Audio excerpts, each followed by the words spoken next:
I'm going to introduce us all to our panellists for the Funding Challenges and Opportunities in Global EM Research panel that we have up next. And so to start off, probably doesn't need an introduction, but we have Dr. Anissa Jafar, who has almost completed clinical training in emergency and paediatric emergency medicine, and is the founding member of GECCo. And her research interests focus on access, resource, and context-limited healthcare in emergency care. And then we will also have Mr. Eldo Baslin, who's a health professional with over 15 years in monitoring and evaluation and learning for global health programs, and is the MFL manager at Global Health Partnerships, which used to be called FET. Then we'll have a brief kind of video online, because thankfully Dr. Waldasin Wagner was able to record, although he wasn't able to be with us today, who's an Ethiopian doctor, and he's currently an associate professor of emergency and critical care at St Paul Hospital, Millennium Medical College in Addis Ababa, Ethiopia, and is also the president of the Ethiopian Society of Emergency and Critical Care. And lastly, we have Ms. Hannah Wilcox, who's the international officer at ARCHEM, and she supports the delivery of global health programs there. So to start us off, I will hand over to Anissa. Thank you very much, Gabby. Can you all hear me? It's a staff question, isn't it? But you all nodded, so cool. I haven't looked at these slides for a good few days, because when you're organising or involved in organising something, you tend to forget little things like your own slides. So forgive me if what I say doesn't make sense, but hopefully it will do. I'm quite fortunate to sit on a couple of the Royal College of Emergency Medicine committees, one of which is the Research and Publications Committee, and the other is the Global Emergency Medicine Committee. And one of my roles is to look after the College of Emergency Medicine's low middle income country grants, which they've been going on for a number of years. But when I started taking over the role, what I kind of understood is partly because of there maybe had been not like a huge amount of interest around the LMIC grants, and kind of global health within the college was kind of becoming something that was more important. They were managed in a quite a small way, and a very small group of people were kind of engaged with them. You would find that the people that applied for them were from a very, very small pool. And it occurred to me that actually it'd be quite good if we expanded that and improved their potential. So I'll tell you a bit about the grant structure. Essentially, as it stands, they are £5,000 each, and we have 2 of them to award. They come out around springtime. It has pushed back a little bit in the last year, but it will usually be around March. It has to be what we're looking for is research that's being done in a low middle income country, so a partner in that country that is delivering the research. We do consider upper middle. Ideally, we will, if let's imagine we had 6 equally brilliant, fantastic applications, and 2 of them were in a low middle income country and 4 were in an upper middle income, the priority we would put is on the low middle income country. So yes, we will take into account how good the application is, but if the priority comes, we'll focus on that. So that explains why sometimes we have actually funded in slightly richer settings than you might expect. It's important to have at least 1 member or fellow of the College of Emergency Medicine who's in good standing, so pays their fees, as a co-applicant, and that is an absolute stipulation because it's a college grant, and they don't have to be UK based, they can be based elsewhere, but they have to be in good standing, and that will be checked. That has actually tripped people up in the past, so I always think it must be a really awkward conversation when their UK based partner is the reason why they didn't get the grant, because they hadn't paid the college fees, or at least they never got past the post. We do an internal review of the grants, and we discuss them at our one of our college committee meetings, and then we decide which one we're going to award. And then we invite the applicants to present at the Royal College of Emergency Medicine conference, or at least that's been the pattern over the past few years. We'll usually invite them maybe 1 to 2 years after having had the grants, so they've got something to present. And that's generally the pattern. And you can find out more about the grants here. I think it's important for you guys to know about this. I mean, there are many people in the room who will be members or fellows of the College of Emergency Medicine, and I think this is really important for you to be aware of and engage in if there are ways to do so. There have been some challenges with the grants, and these are probably universal challenges when you are working as a high income country partner with particularly low middle income country partners, but not exclusively. If you're working across any setting that is different from your own, as soon as you move to another organisation, there are admin and logistics challenges of how to administer the money, who takes the money. Now, I say this, and I really do say this in full knowledge, that if you try to work between two UK institutions, you struggle with pretty much the same issues, because for some reason money can't just go in a line. It has to go up here, around here, under there, over there, and then maybe it might land here, and if you're lucky, at some point in the next sort of 6 months to 12 months. And that, as I say, that's a UK setting. So as soon as you add any form of exchange rate and all kinds of other things, it becomes more complicated. The other issue we've had is quality, and the reason we've had that issue is that we are quite fortunate in the UK, and we are still a relatively young specialty with respect to research in emergency care, and let alone emergency care with a focus on global health. And in other countries, in terms of research infrastructure, again, many years behind where we are in the UK. So in terms of quality of applications, we do struggle. Now, I'll talk a bit about how that has changed over the past couple of years. But again, it's not the fault of necessarily the applicants, it's simply the mentorship has been missing in their particular environment. And then reach, trying to get people to know about the grants so we don't just have the same people applying over and over again. Engagement with UK collaborators have been a challenge, again, because of visibility. And the amount of money, arguably, it's a small amount of money. There are limited things that you can do, but there's a flip side to that, and we'll talk a bit more about how you do good work with low resources later on in one of our keynotes. The RCEP conference has been a bit of a challenge. There's no actual budget, or there hasn't been a budget that's built in specifically to be able to invite colleagues. We work around that, and we've found a way of doing that so far. But as I say, that becomes a little bit of a challenge just because of the way money falls between different areas of the college. And institutional memory is probably one of the biggest things. That within the college, when you're on a committee, your tenure is usually 3 years, and you can apply to stay on for another 3 years, and sometimes that will happen. Sometimes you end up staying on for longer if you move into slightly different roles on the committee. But with anything, if you lose institutional memory because the person who cared about the thing is no longer in the role, it's amazing how far backwards you can fall. And the same questions you keep asking over and over again that were asked sort of 6 years ago or 9 years ago, and they were solved, but because the person is gone, sometimes that can be lost.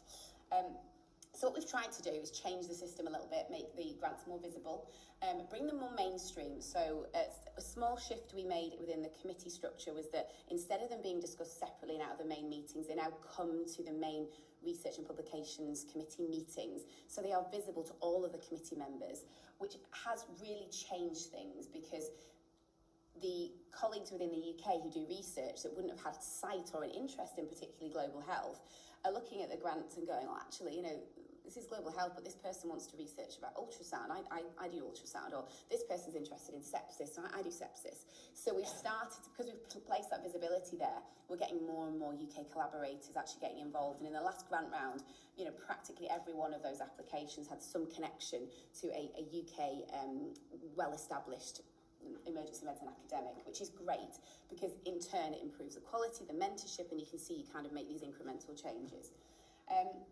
We are going to introduce this year, we're going to trial it, an abstract screen. Now, previously what's happened, those colleagues who wanted to apply but couldn't find a collaborator as a member fellow in good standing, they would just send an email at random points of the year and say, can someone help me find a collaborator? Which is, we try, but it's not that straightforward. And usually this email might come maybe 6 weeks before the grant deadline. And if you imagine, it's not the right amount of time to start developing. So we're going to set something up this year, hopefully, that there's a deadline in August, that if somebody has an idea and they have an abstract, but they don't have a collaborator, they can send the abstracts in, and then we'll try and circulate them within the pool early, and then hopefully that will allow for things to develop at the right time. So we'll try it, see if it makes a difference.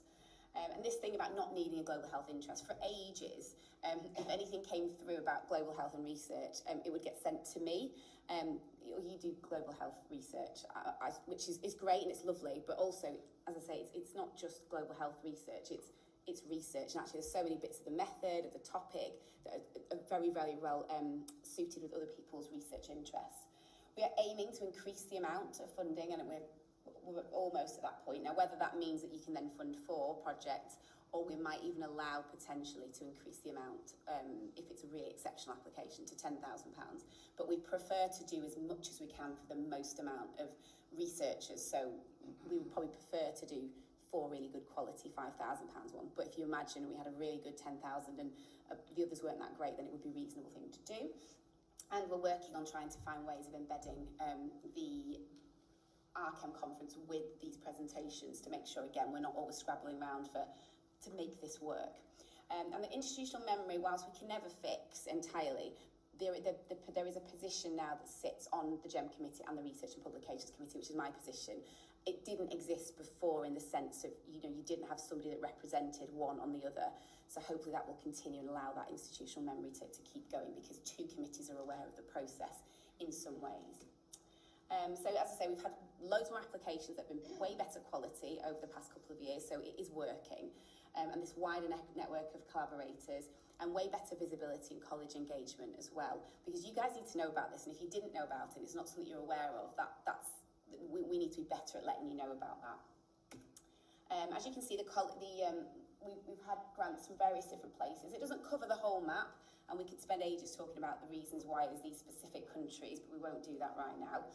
And over the past 10 years, there's a whole selection of work that has been funded. I'm not going to make you read that out, but you can find it on the website to have a look at the detail of who's been funded and type of work that they've been done. So it's very, very varied, and it shows the countries along the sides. Again, quite varied, but there are some specific areas. And we do have partnerships as RChem with specific countries, so it's not a surprise that some countries come up more often than not because of those relationships. So that's not a bad thing, because that suggests that we're building capacity.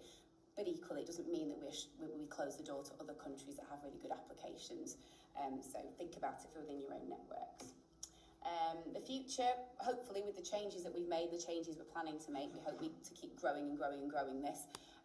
Obviously, we'd love to ask for more money, but in order to ask for more money, we've got to demonstrate the output. So we really need to maintain the quality and keep showing the benefit and growing these collaborations. And eventually, they start to fix themselves, because once more people are involved and care more, they start to ask the questions as to, oh, well, why don't we do this? And it's not us driving it, it's other people that start to drive the push forward. Hi everyone, can you hear me? Yeah, thank you. So thank you, GECCo, for giving me this opportunity.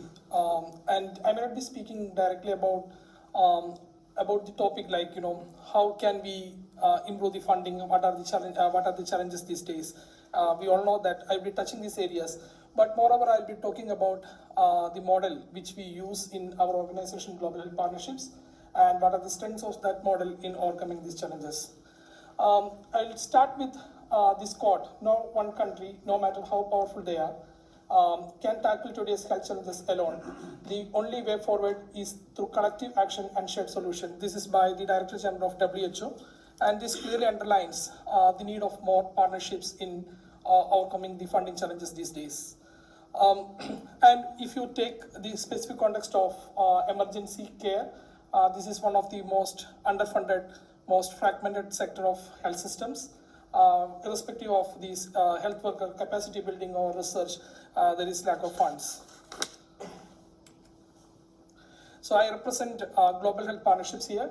Global Health Partnerships is formerly called as THET, and this is a UK-based charity, and we work through health partnerships to strengthen the health systems. And our mission, we work on the mission that we will have to support the health workers worldwide through collaboration, knowledge sharing, and capacity building. And our vision is also aligned with the fundamental principles of health equity. That means a world where everyone has access to quality healthcare regardless of their geography and resources.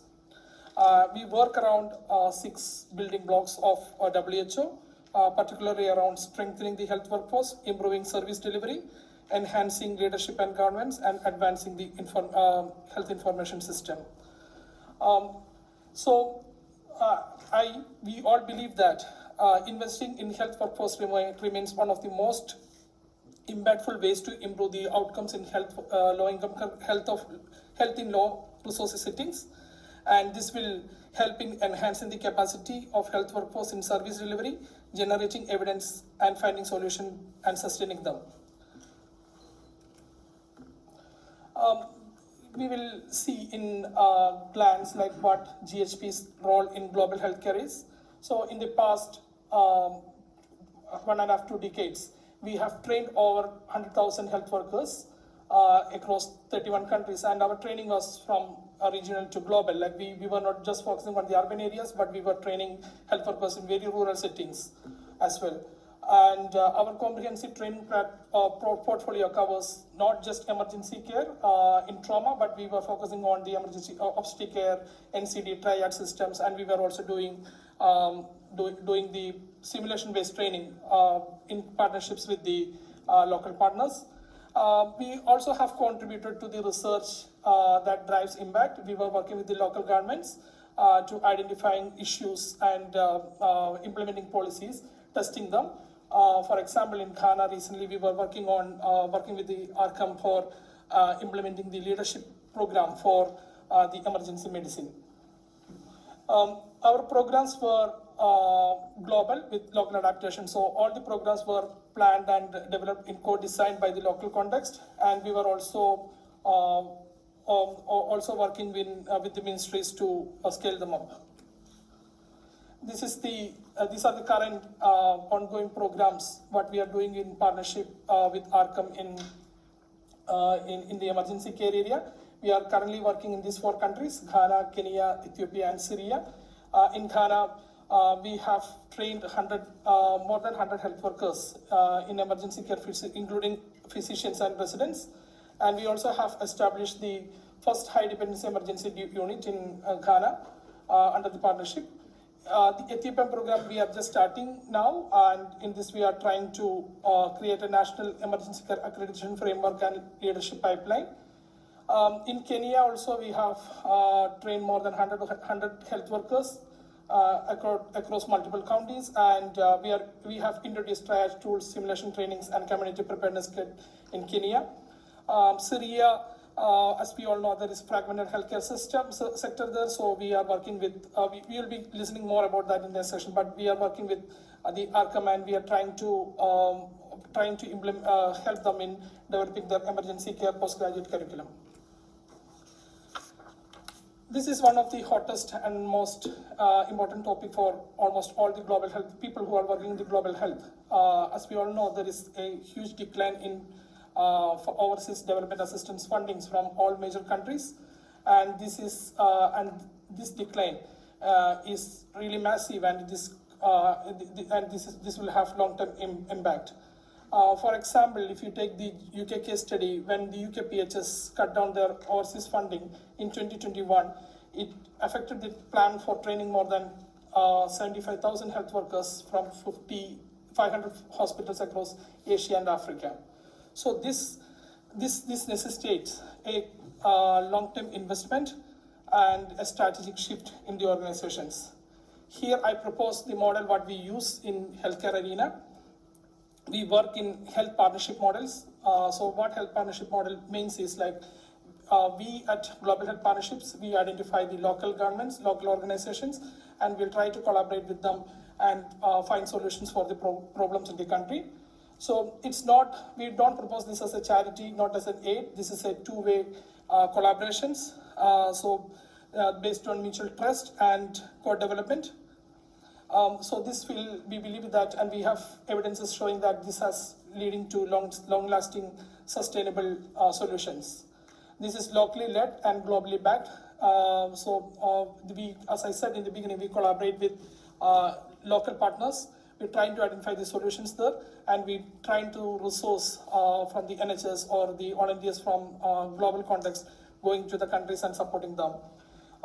We have, in the past 1.5 decades, we have received support of more than 95,000 volunteer hours, days, which was really helpful, so that these volunteers were, some of them are paid volunteers, some of them were non-paid volunteers. So this has really helped in investing, the time they invested in the countries has really helped in improving the health systems in the country. And this is not just one way. We have seen that when we take the, when we have done the interviews, post-volunteer interviews, we have found that the volunteers who have worked in the LMICs, they have come up with a lot of leadership skills, a lot of learnings, which they are implementing in the UK and other high-income countries. And we also have seen the programs are not just focusing on silos, but we are focusing on the health system strengthening aspect. So I wanted to quote the word from, quote from our founder, Barry, and he said, "If there is mutual trust and a willingness to learn from each other, good work will happen. And in this time of financial constraint, these models demonstrate what strategic global cooperation can do and should do and look like. Apart from that, we are also proposing a shift in the way we work. We are trying to look for more diversified funding. Initially, most of our programs were fundamentally funded by government donors. Currently, we are working with the pharmaceuticals, we are working with philanthropists, academics, and other private sector agents. So these non-traditional funders are not simply filling a gap left by shrinking ODA. They are actively shaping more flexible and responsive model of financing global health. And this includes co-investment, domestic government investment, and emerging South-South and South-North partnerships.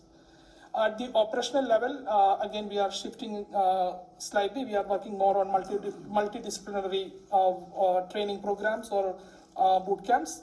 So these initiatives are yielding more results than with low investment with high impact.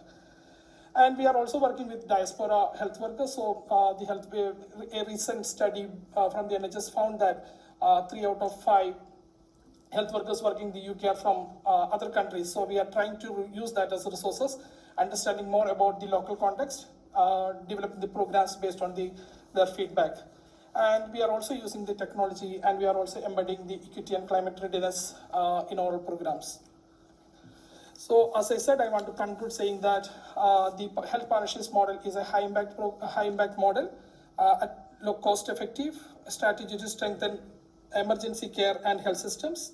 Cross-border institutional pairings accelerate mutual learning and development of local capacity. These partnerships are context-specific, rapid, and scalable solutions shared from data systems to, it can be in any situations. They transform fragmented services in coordinated and more resilient healthcare. I want to conclude by quoting this Lancet study. International health partnerships, when based on mutual respect and aligned with local priorities, offer a sustainable and scalable model for health system strengthening, particularly in fragile and resource-constrained settings. Thank you.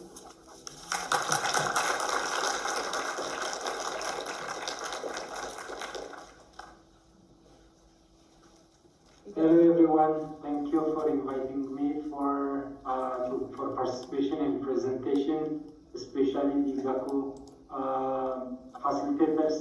So I'm from Ethiopia, representing Ethiopian Society of Emergency Medicine. I'm about to share challenges and opportunity on research grant in developing the nations.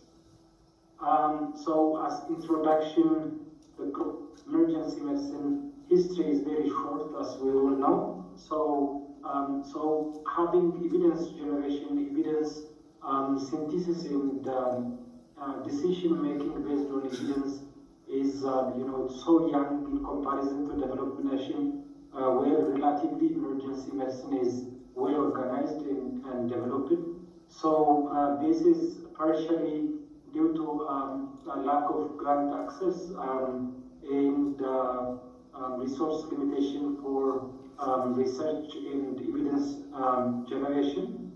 So on perspectives of working with funded research is, a lack opportunity.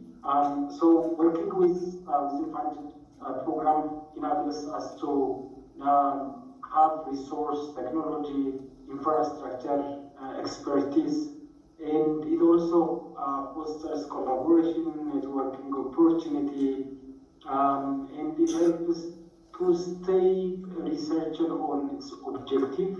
Specifically, the whole project will stay in track because of the frame of the funder. It will stay within track, and whenever we are on well focused, evidence will be addressing a specific territory in a great way. So this is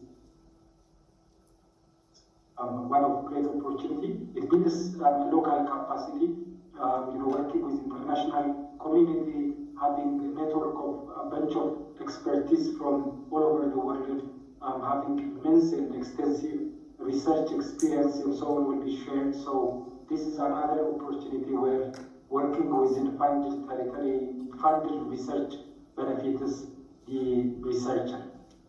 And above all, it contributes development of sustainable emergency medicine in developing nations.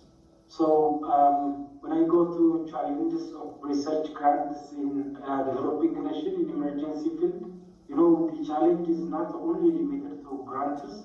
It could be individual based, it could be health system based, it could be specific research related challenges. But for this purpose of this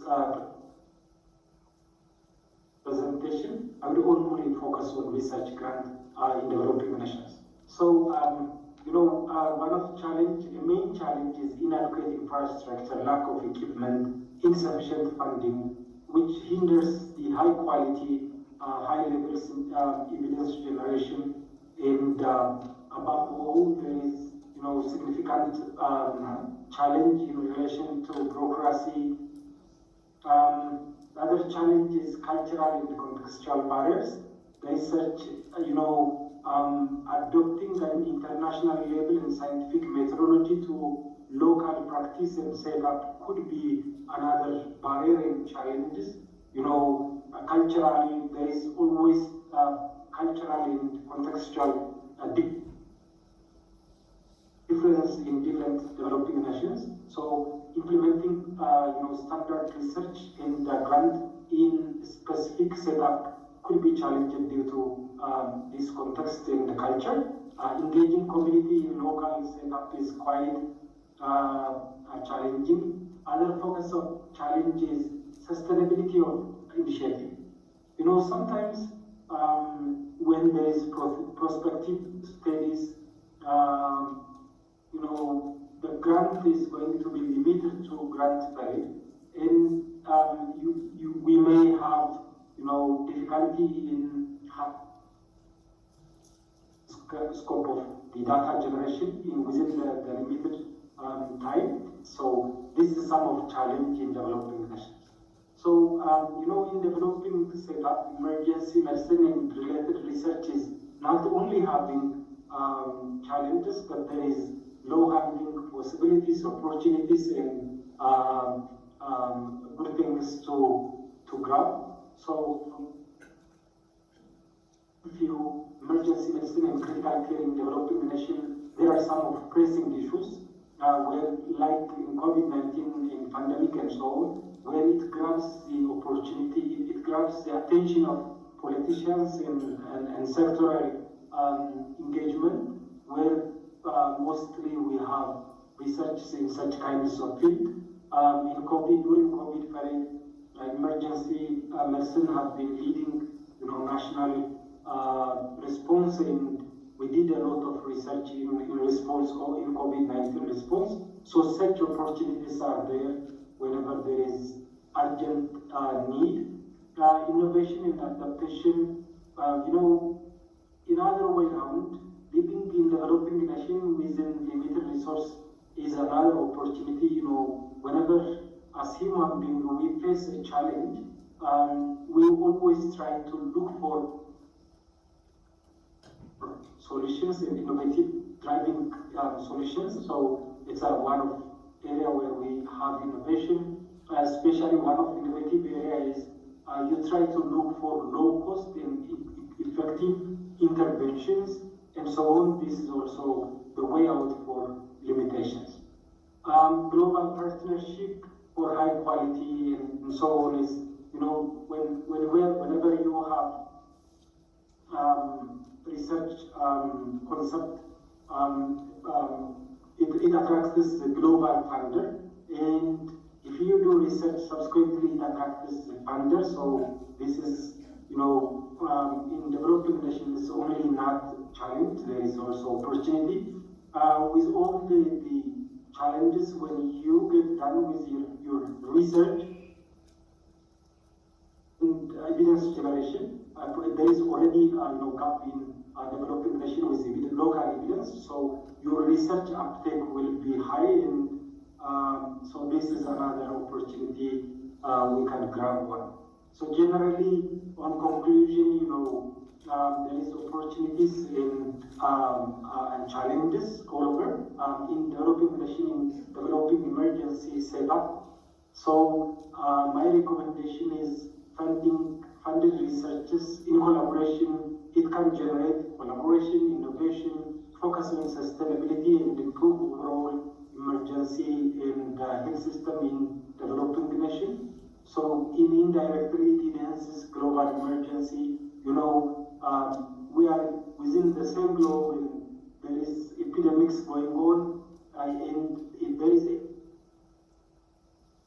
from developing nation within days or weeks, it can be transmitted. So generation of evidence from the local developing nation could be advantage and from different perspectives. So I think we need to work together to enhance local and developing nations emergency medicine evidences. So addressing this challenge and leveraging opportunity for impactful research in emergency medicine, you know, is very key aspect of message. And my final message is let we integrate all our effort to have quality evidence on the field of emergency medicine. Thank you so much for your attention. Have a nice day.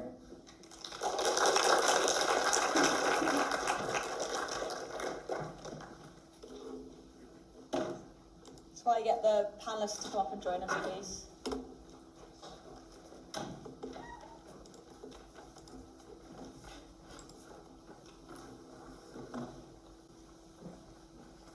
Do we have any questions at all?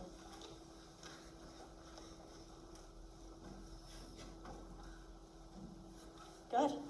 Thanks very much, guys. Really appreciate it. One of the things that you mentioned was commercial sponsorship, and Lee obviously mentioned getting a lot of money from Lauderdale. What do you think the challenges and opportunities there, and what would your advice be in terms of moving forwards?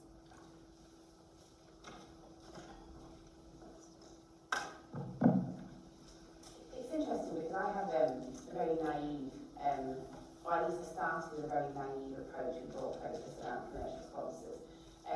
If you go from a really basic perspective, you always have this idea that, oh, if it's business, if it's commercial, it's going to be problematic in terms of ethics and like the vested interest. I think unfortunately, having spent a lot of time in the academic world and kind of really understanding even the humanitarian response, the world of aid, you sort of start to recognise that, what's the best way of describing this, the ethics and approach may be more of a problem in that space, whereas within the commercial world, because there's a requirement to almost demonstrate your approach being to a point ethical, you're almost in the same space. So I think we can have a little bit of a recoil with the idea of working with industry, which certainly is where I very much started off, as I say, from a very naive perspective.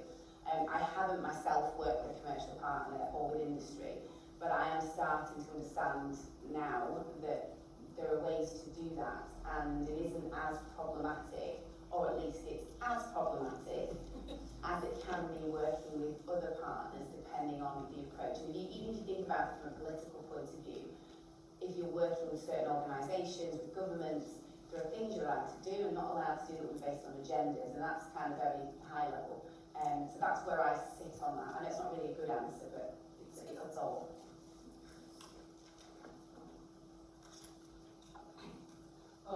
I do have some experience working with data back in India, so the model we use there was, I do agree with that, or ethical other models around that, issues around that. But again, the commercial partner, they do have a philanthropic arm with that. So it was not purely commercial aspect, but they do fund the government. So we followed a public-private partnership model, PPP model. So the data will the institutions have to provide the infrastructure. I'm not talking about research, but for the implementation aspect of capacitating the health workers. But the data will provide all the rankings and support to training that system. So I found that very successful there in India. Why? Because they used the existing urban infrastructure to train and to develop these simulation skills labs, and they train the health workers. But the commercial aspect, like what was made for library, so when they have to, these institutions have to go back to the specific units and they have to do multiple trainings and professional trainings and all, they have to procure these items. So again, the lab, we negotiated from the very beginning, like we should be as a subsidized rate. So this is about establishing the protocols and SOPs. How will this work? And this was a successful model, and I believe that that model was replicated almost 20 states in India. Yeah, I don't have that much to add. I think kind of echoing what these two have already said. Arkham, because of it being a Royal College, is kind of limited on certain commercial aspects. But for example, we have recently secured some funding from Leila, which is the donor elite entry. So there's an element with due diligence and kind of looking at reputation in it as well, right? We can look towards that, and I think certainly given some like recent funding cuts, that would be something that maybe has to be considered more fully. Good. When there are funding challenges in lower income countries and they often don't have the money for grants and maybe lack problems with infrastructure for research, and then funding maybe comes from the higher income countries, what are your opinions on how we address those imbalances in power that come with imbalances in money, and ensuring that the research is still led by those local communities where it's actually supposed to be benefiting? Do you have opinions on how we kind of manage that? And it's quite, I know it's a difficult topic and there's a workshop on it later, but I just wondered what your perspectives were on it. Before you answer that, can we take a second question and answer them together so that we can maximise our time? Fiona, did you have a question as well? I just wanted to come in on the subject of industry because I've got some experience there, so I don't know if we need to do that now. We'll do that now and then we'll come back to the partnership question. Yeah, so I've got quite a lot of experience working with industry, mainly biomarker companies who brain injury biomarker work. And my advice to you is if you get involved with them as a clinical expert, the intellectual property will always belong to the commercial company. And what will happen is if you do a study of their particular product in a low middle income country and the findings don't benefit that company, they will vary the results because they will own the intellectual property. But a lot of these companies do have an investigator-led program which will need to be through an institution, either through a university or an NHS trust. And then if you do it that way, the contracting team in your institution, the research people in the NHS trust and the university can negotiate that it's investigator-led and the results will reach the light of day even if they don't benefit that product.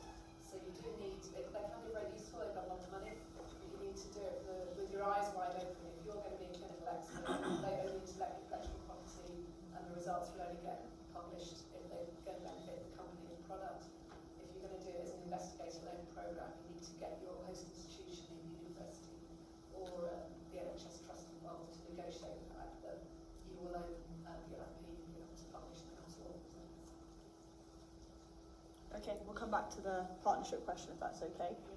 Great, and then I think that'll be our last question time-wise. Yeah, really good question. I think from Arkham's perspective, I mean, you heard from Dr. Wadasamba, he's fantastically passionate about research, and I think where we have come in is working in collaboration and letting local partners lead on the aspects that they want to lead on.